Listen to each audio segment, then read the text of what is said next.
नहीं देखिए, supreme court का जो भी फैसला होगा वो कहीं ना कहीं देश हित में होगा, क्योंकि ये जो वक्फ बिल का मामला है ये बहुत सेंसिटिव है। लोगों की उम्मीदों का ये फैसला आने वाला होगा, क्योंकि जितने भी हमारे मुसलमान समुदाय के लोग हैं बहुत उम्मीदों से इस पर निगाहें लगा कर रखे हैं। कपिल सिब्बल का भी कहीं ना कहीं एक परीक्षण होगा, जो तमाम सिंघवी साहब थे उन लोगों का भी होगा कि आखिर जितने भी जो है बेंच से जो उम्मीदें कर रहे थे, तुषार मेहता से जो बहस हो रही थी, वो तमाम चीज़ों पर ध्यान होगा। क्योंकि हम सब देख रहे हैं कि देश में किस तरीके से प्रदर्शन हुआ, प्रोटेस्ट हुआ, उसके बावजूद अगर इस पे सरकार के हित में अगर फैसला आएगा तो कहीं ना कहीं जो है लोगों की उम्मीदें टूट जाएंगी और सपनों पे पानी फिर जाएगा। तो इस लिहाज से फैसला सुरक्षित रख लिया गया है। सीजीआई गवाई पे लोगों की निगाहें भी वैसे भी दलित है, तो जब से उन्होंने पद संभाला वैसे भी लोगों की उम्मीदें बढ़ गई हैं कि कहीं ना कहीं सरकार की जो मंशा थी, सरकार का जो मंसूबा था, वो वक्फ बिल को लेकर वो निस्तो नाबूद होगा। उनके उम्मीदों पे पानी फिरेगा, क्योंकि सरकार किसी का भला नहीं सोच सकती। ये बात तमाम देश के लोग कहते जा रहे हैं, चाहे वो संजय सिंह हो या फिर इकरा हसन हो या इमरान प्रतापगढ़ी हो, ये तमाम वो नेता जो आए दिन हर मंच से प्रेस कॉन्फ्रेंस कर रहे हैं, वीडियो डाल रहे हैं, हम फॉरवर्ड न्यूज़ के माध्यम से सुना भी रहे हैं। तो मुझे लग रहा है कि इतना आवाज़ उठने के बावजूद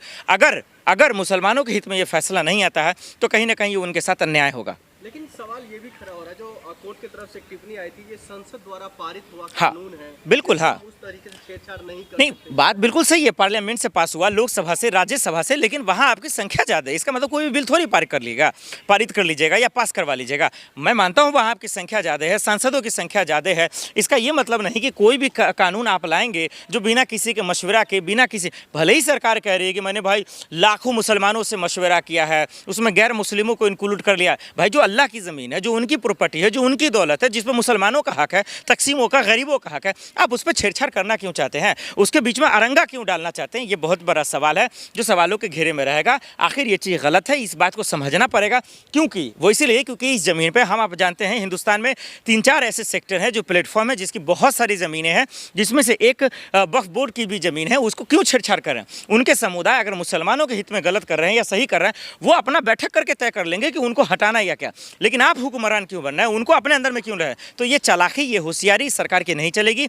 उनकी जो मंशा है, भले वो कह कुछ रहे हैं, चाहे वो देखिए आप बात कर लीजिए 3 नए कृषि कानून की बात कर लीजिए, एनआरसी की बात कर लीजिए, सीएनआरसी की बात कर लीजिए। आप ये बहुत सारे बिल वो लेकर आए इस दौर में। जो ड्राइवर की बात कर लीजिए, जो उनकी मंशा ठीक नहीं थी, जिसकी वजह से उन्हें वापस लेना पड़ा। इस लिहाज से ये चीज़ देखना पड़ेगा, ये समझना पड़ेगा कि सरकार बोलती कुछ है, करती कुछ, सोचती कुछ है, होता कुछ है। इस वजह से लोगों का भरोसा नहीं है, भरोसा होना भी नहीं चाहिए। जिसकी जो ज़मीन है, जिसकी जो प्रॉपर्टी है, जिसका जो हक है, उसको दे देना चाहिए। इसमें दाएँ बाएँ नहीं होना चाहिए। सरकार तो कह रही है जो सिर्फ और सिर्फ जो पिछले दायरे के जो लोग हैं मुस्लिम समुदाय के, उसका हक बनता हुआ जा रहा है, वो उस प्रॉपर्टी पर कब्जा करते हुए दिखाई दे रहे हैं। इसलिए हम ये कानून मैं वो ही बोला, मैंने यही कहा कि आप दलीलें देखें, कपिल सिब्बल की दलीलें देखें, तुषार मेहता की दलील देखें।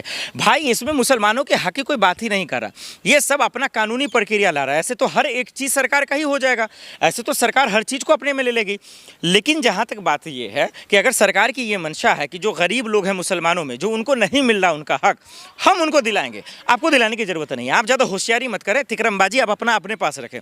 जो मुसलमान हैं, जो वक्फ बोर्ड के सदस्य हैं, जो अध्यक्ष हैं, हर राज्यों के अलग अलग होते हैं, अगर वो नाइंसाफ़ी कर रहे हैं, गरीबों तक, तकसीमों तक नहीं पहुंच रहा, मदरसा नहीं बन रहा, कब्रिस्तान नहीं बन रहा, वो फैसला हम कर लेंगे। वो गुरुद्वारा नहीं बन रहा, जो चर्च नहीं, कुछ भी नहीं बन रहा, तो वो फैसला कर लेंगे वो सदस्य लोग। लेकिन इसमें सरकार की एंट्री क्यों होगी? उनकी जो है मर्जी क्यों होगी? ये नहीं चाहेंगे।